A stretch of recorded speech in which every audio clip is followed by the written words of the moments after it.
ചൂരൽമല മുണ്ടക്കൈ ദുരന്തത്തിൽ മരിച്ചവരുടെ കുടുംബങ്ങൾക്ക് സർക്കാർ ധനസഹായം പ്രഖ്യാപിച്ചു. മരിച്ചവരുടെ ആശ്രിതർക്ക് 6 ലക്ഷം രൂപ ലഭിക്കും. പരിക്കേറ്റവർക്ക് ദുരന്ത പ്രതികരണ നിധിയിൽ നിന്നുള്ള സഹായത്തിന് പുറമെ മുഖ്യമന്ത്രിയുടെ ദുരിതാശ്വാസ നിധിയിൽ നിന്നും ധനസഹായം നൽകും. ധനസഹായം ലഭിക്കുന്നതിനുള്ള നടപടി ലളിതമാക്കും. പോലീസ് നടപടികൾ പൂർത്തീകരിച്ച് കാണാതായവരുടെ ആശ്രിതർക്കുള്ള ധനസഹായം നൽകുമെന്നും മുഖ്യമന്ത്രി അറിയിച്ചു.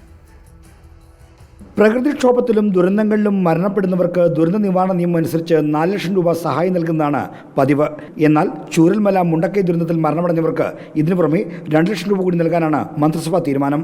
SDRFിൽ നിന്നാണ് 4 ലക്ഷം രൂപ നൽകുന്നത്. അതിനു പുറമെ മുഖ്യമന്ത്രിയുടെ ദുരിതാശ്വാസ നിധിയിൽ നിന്ന് 2 ലക്ഷം രൂപ കൂടി അനുവദിക്കാൻ മന്ത്രിസഭാ യോഗം തീരുമാനിച്ചിട്ടുണ്ട്. അപ്പോൾ 4 + 2 അപ്പോൾ 6 ലക്ഷം രൂപ ആ ഇനത്തിൽ നൽകാൻ കഴിയും. ദുരന്തത്തിൽ പരിക്കേറ്റവർക്കുള്ള സഹായത്തിലും ഇതേ മാതൃക പിന്തുടരും. പരിക്കേറ്റവരിൽ 60% മേൽ വൈകല്യം സംഭവിച്ചവർക്ക് SDRFിൽ നിന്നുള്ള സഹായത്തിന് പുറമെ ദുരിതാശ്വാസ നിധിയിൽ നിന്ന് 75,000 രൂപയും 40% മുതൽ 50% വരെ വൈകല്യമുള്ളവർക്ക് 50,000 രൂപയും സഹായം നൽകും. കാണാതായ വ്യക്തികളുണ്ട്, അവരുടെ ആശ്രിതർക്കും സഹായം നൽകേണ്ടതായിട്ട് വരും. ഇതിൽ നേരത്തെ പെട്ടിമുടി ദുരന്തത്തിൽ കാണാതായവരുടെ കാര്യത്തിൽ പുറപ്പെടുവിച്ചതുപോലെ പോലീസ് നടപടികൾ പൂർത്തിയാക്കി പട്ടിക തയ്യാറാക്കി പ്രസിദ്ധീകരിക്കും. അതടിസ്ഥാനപ്പെടുത്തി ആവശ്യമായ ഉത്തരവ് പുറപ്പെടുവിക്കുകയാണ് ചെയ്യുക.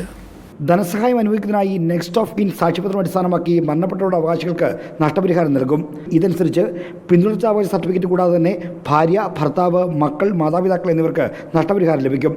വിലങ്ങാട് ഉരുൾപൊട്ടൽ ഇരയായവർക്കും പാക്കേജ് അനുവദിക്കുമെന്ന് മുഖ്യമന്ത്രി അറിയിച്ചു. റിപ്പോർട്ടർ, തിരുവനന്തപുരം.